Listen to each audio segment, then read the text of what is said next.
Prajurit jangan ragu, Jenderal Maruli bongkar alasan pengubahan nama KKB Papua jadi OPM. Berbahaya.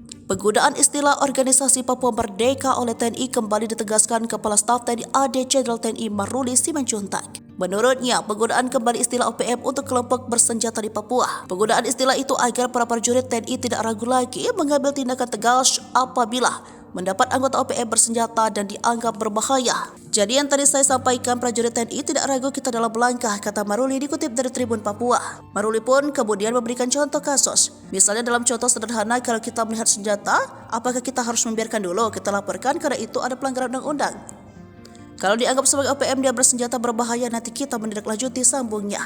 Maruli mengatakan penggunaan istilah OPM ini merupakan keputusan Panglima TNI Jenderal Agus Subianto usai berdiskusi terkait kendala yang dihadapi para anggota mengatasi persoalan Papua. Sepanjang penjelasan dari beliau, Panglima TNI Jenderal Agus Subianto, kami sudah berdiskusi apa kendala-kendala di dalam mengatasi persoalan di Papua. Adalah hal-hal yang membuat anggota kita ragu dalam langkah, katanya. Beliau sudah memutuskan seperti itu dan kita juga sudah diperintahkan untuk melakukan ini yang kita kerjakan, lanjut dia.